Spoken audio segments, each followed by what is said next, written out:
DElEd प्रथम वर्ष के द्वितीय सेमेस्टर के प्रशिक्षकों की ऑनलाइन क्लास में मैं प्रभात कुमार। आज का विषय है हमारा विज्ञान शिक्षण। और विज्ञान शिक्षण में हमने पहले जो व्याख्या की थी या पहले जो वीडियो आपके पास आई थी उसमें ऊर्जा के विभिन्न रूप के विषय में विस्तृत चर्चा की थी। और विस्तृत रूप में पहली वीडियो में हमने ऊर्जा के रूपों में यांत्रिक ऊर्जा तथा उसके दोनों प्रकारों गतिज और स्थितिज ऊर्जा को विस्तृत रूप में आपको समझाया था, व्याख्या की थी। आज ऊर्जा के अन्य रूप हैं। दूसरा रूप है ऊर्जा का ऊष्मीय ऊर्जा।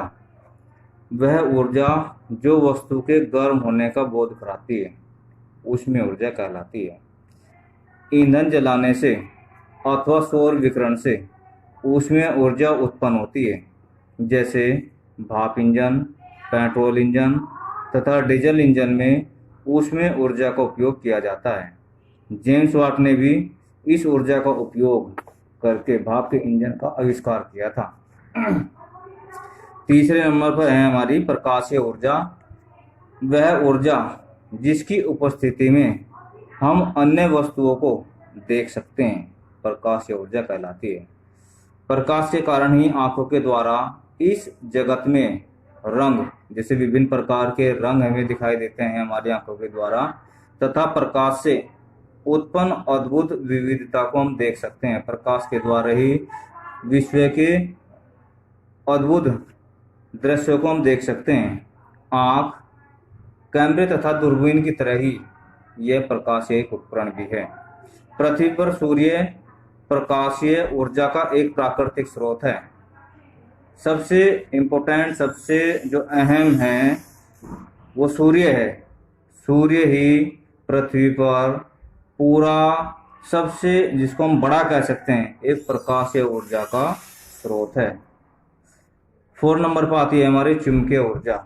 दो चुंबकों के विजातीय ध्रुवों को, अर्थात एक धनात्मक चिन्ह है, दूसरा ऋणात्मक चिन्ह है, अर्थात विजातीय ध्रुवों को पास लाने पर वे परस्पर आकर्षित होते हैं, एक दूसरे को अपनी ओर आकर्षित करते हैं, तथा सजातीय ध्रुवों को पास लाने पर वे एक दूसरे से दूर हो जाते हैं। अर्थात सजातीय यदि धनात्मक चिन्ह और धनात्मक चिन्ह को ही एक दूसरे के पास ला जाता है तो एक दूसरे को वो दूर हो जाते हैं।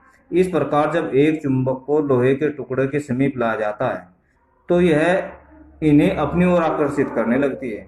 इसका अर्थ है कि चुंबकों में कुछ ऊर्जा निहित होती है, अतः इस ऊर्जा को चुंबकीय ऊर्जा कहते हैं। नेक्स्ट है आपकी विद्युत ऊर्जा। विद्युत ऊर्जा दो सजातीय आवेशों में, जो आवेश होते हैं हमारे, जो दो सजातीय आवेशों में चुंबक की तरह कुछ ऊर्जा निहित होती है, जिसके कारण उनमें गति उत्पन्न होती है।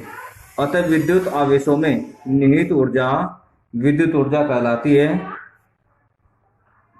विद्युत ऊर्जा को ऊष्मीय ऊर्जा के रूप में रूपांतरित किया जा सकता है, जैसे विद्युत हीटर, विद्युत इस्त्री। इसी प्रकार विद्युत ऊर्जा को अन्य रूपों में भी रूपांतरित किया जा सकता है, जैसे ध्वनि, प्रकाश और यांत्रिक ऊर्जा। विद्युत ऊर्जा में दो सजातीय आवेश होते हैं। सजातीय आवेशों में चुंबक की तरह कुछ ऊर्जा निहित होती है, उसी के कारण कुछ उसमें गति उत्पन्न होती है, और गति विद्युत आवेशों में निहित ऊर्जा के कारण उत्पन्न होती है। इसी को हम विद्युत ऊर्जा कहते हैं। ध्वनि ऊर्जा क्या होती है? ध्वनि का वह रूप जो हमारे कानों में सुनने की संवेदना उत्पन्न करती है। जो हम सुनते हैं, जो ध्वनि हमें सुनाई देती है, वही ध्वनि ऊर्जा कहलाती है। और ये सुनती कैसे है हमको? यह माध्यम के कणों में कंपन कौन से? गतिज व स्थितिज ऊर्जा के कारण होती है। इसे कंपन ऊर्जा भी कहते हैं। ढोलक के पर्दे पर चोट मारने से उसमें कंपन उत्पन्न होते हैं और वह हमें ध्वनि के रूप में सुनाई देते हैं। इसी प्रकार बादलों में बिजली कड़कने से इमारतों में भी कंपन उत्पन्न होने लगते हैं। इससे सिद्ध होता है कि यह ध्वनि ऊर्जा का एक रूप है। दूसरा हम बात कर सकते हैं, वायलिन है, गिटार है, वीणा है आदि जो वाद्य यंत्र हैं हमारे, ये तारों में कंपन कराने पर ही इनसे हमें ध्वनि सुनाई देती है। इस प्रकार इसको कंपन ऊर्जा भी कहते हैं, और इसी कंपन ऊर्जा को हम क्या कहते हैं, ध्वनि ऊर्जा भी कहते हैं। ध्वनि ऊर्जा हमारे कानों द्वारा सुनाई देने वाली एक ऊर्जा है। रासायनिक ऊर्जा क्या होती है? रासायनिक पदार्थों में उपस्थित ऊर्जा, जो हमारे रासायनिक पदार्थ हैं उनमें उपस्थित ऊर्जा रासायनिक ऊर्जा कहलाती है। रासायनिक ऊर्जा अनेक रूपों में परिवर्तित होती है। जैसे एक उदाहरण के द्वारा समझ लेते हैं, माचिस पर दिया सिलाई को रगड़ा जाता है। जब हम क्या करते हैं, माचिस पर दिया सिलाई को रगड़ते हैं तो प्रकाश एवं उसमें ऊर्जा उत्पन्न होती है। एक प्रकाश ऊर्जा है, दूसरी उसमें ऊर्जा उत्पन्न होती है। यह ऊर्जा पदार्थों के रासायनिक संगठन के कारण ही होती है। जो पदार्थ इसमें होते हैं, रेड फास्फोरस होता है, तो वो रेड फास्फोरस ही क्या करता है, जब रासायनिक क्रिया होती है, इस पर रगड़ लगती है, तो वो जो पदार्थ है, वो जो एक उस पर पदार्थ लगा होता है, उसके रासायनिक संगठन के कारण ही उसमें रासायनिक ऊर्जा निहित होती है। जैसे विद्युत सेल में भी रासायनिक ऊर्जा निहित होती है। विद्युत जो सेल होते हैं, जो हमारी टॉर्च को, रेडियो को चलाते हैं, घड़ी को चलाते हैं। नेक्स्ट है हमारी नाभिकीय ऊर्जा।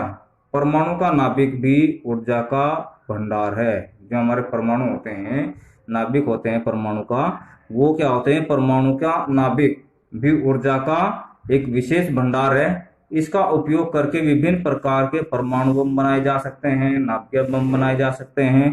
नाभिकीय ऊर्जा से ही नाभिकीय रिएक्टर द्वारा विद्युत ऊर्जा भी प्राप्त की जा सकती है। बड़े बड़े जहाँ संयंत्र हैं विद्युत ऊर्जा उत्पन्न करने के, वहां पर नाभिकीय रिएक्टर जो चलाए जाते हैं, जिनसे बिजली उत्पन्न की जाती है, वो नाभिकीय ऊर्जा के द्वारा ही संभव है। नेक्स्ट है आपकी सौर ऊर्जा। सूर्य से प्राप्त ऊर्जा को सौर ऊर्जा कहते हैं। सूर्य से प्राप्त ऊर्जा का अधिकांश भाग प्रकाश ऊर्जा व ऊष्मीय ऊर्जा के रूप में होता है। प्रकाश विद्युत प्रभाव द्वारा सूर्य से प्राप्त प्रकाश ऊर्जा को विद्युत ऊर्जा में रूपांतरित किया जा सकता है। आजकल सौर ऊर्जा का उपयोग सोलर ऊष्मक और सोलर बैटरी के उत्पादन में किया जा रहा है। सूर्य से जो प्राप्त हमें सौर ऊर्जा प्राप्त होती है, वो प्रकाश तथा किसमें उत्पन्न होती है, ऊष्मीय ऊर्जा में उत्पन्न होती है। और प्रकाश विद्युत प्रभाव द्वारा सूर्य से प्राप्त प्रकाश ऊर्जा को हम विद्युत ऊर्जा में रूपांतरित करते हैं। इसके लिए हम क्या करते हैं, आजकल जैसे सौर ऊर्जा सेल लगाए जाते हैं, वो सोलर प्लेट लगाए जाते हैं जिन पर सूर्य का प्रकाश पड़ता है, और वो सूर्य का प्रकाश ही हमारा किसमें बदल जाता है, सौर ऊर्जा में बदल जाता है। जो सोलर बैटरी होती है उनमें वो ऊर्जा संचित हो जाती है, और हमारे अन्य उपकरणों को, जैसे लाइट है, इनको जलाने का कार्य ये सौर ऊर्जा करती है। आजकल बड़े पैमाने पर सौर ऊर्जा का उत्पादन हो रहा है। धन्यवाद।